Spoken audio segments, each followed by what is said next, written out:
Hi అండి, అందరూ ఎలా ఉన్నారు? ఈరోజు మీకు కమ్మటి కాకరకాయ పులుసు అనేది చూపించబోతున్నాను. నోటికి పుల్లగా, తియ్యగా, చేదుగా చాలా అంటే చాలా బాగుంటుంది. సింపుల్గా చేసేసుకుందామా? ముందుగా చింతపండు అనేది నిమ్మకాయ సజ్జంతా కడిగి నానబెట్టుకుందాము. ఆ తర్వాత కాకరకాయలు అనేవి తీసుకుని పైన చెక్క తీసేసుకున్న తర్వాత ఇలా రౌండ్ షేప్గా ముక్కలు అనేవి కట్ చేసుకుందామండి. కట్ చేసుకున్న తర్వాత ఒక కడాయి అనేది పెట్టుకొని 2 టేబుల్ స్పూన్లు ఆయిల్ అనేది వేసుకుందాము. అందులోకి పోపు దినుసులు వేసుకుందాము. కాస్తంత జీలకర్ర, ఒక ఎండుమిరపకాయ కూడా తుంచుకొని వేసుకుందామండి. 2 రెమ్మల కరివేపాకు కూడా వేసుకుందాము. వేసుకొని వీటన్నిటిని ఫ్రై చేసుకుందామండి.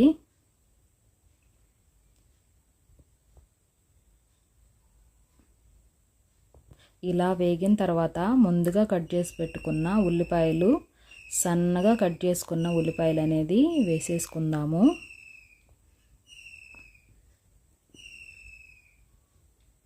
వేసుకొని ఇలా కలుపుదామండి.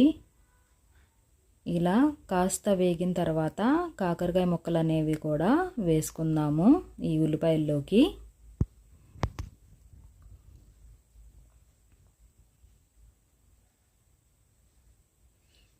చిటికెడు పసుపు, కాస్తంత ఉప్పు కూడా వేసుకుందామండి. వేసి ముక్కలన్నిటినీ ఇలా కలుపుకుందాము.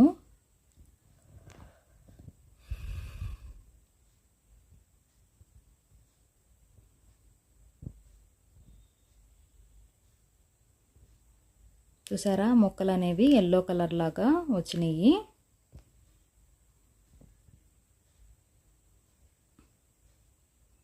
ఇంకా కాస్తంత వేగితే సరిపోతుందండి.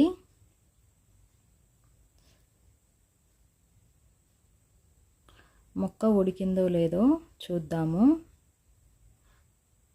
చూసారా, ముక్క అనేది మగ్గిపోయింది. కాకరకాయ ముక్కని ఇలా నొక్కితే 2 భాగాలు అనేది అయిందండి. అంటే కాకరకాయ ముక్క అనేది మగ్గిపోయింది. ఇప్పుడు ఇందులోకి 2 టేబుల్ స్పూన్ల కారం అనేది వేసుకుందాము. కారం అనేది వేసుకుని ఇలా కలుపుకుందామండి. 2 నిమిషాలు ఇలా కలుపుకుందాము.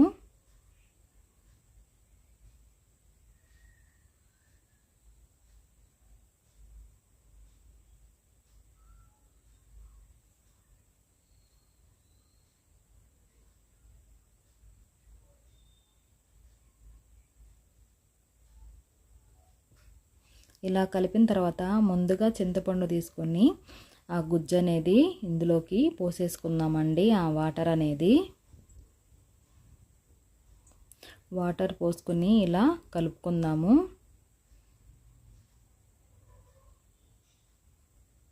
ఇప్పుడు దీనికి ఒక 5 నిమిషాలు మూత అనేది పెట్టుకుందామండి.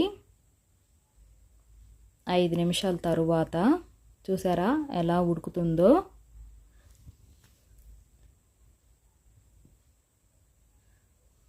ఇలా ఒకసారి కలుపుకుందాము. ఇప్పుడు ఇందులోకి కాస్తంత బెల్లం ముక్క కూడా వేసుకుందామండి. బెల్లం ముక్క వేస్తే ఏ పులుసుకైనా సరే చాలా అంటే చాలా టేస్ట్గా ఉంటుందండి. కూర అనేది దగ్గరికి వచ్చేసిందండి. పులుసు అనేది కాస్త ఇంకొంచెం చిక్కబడాలి.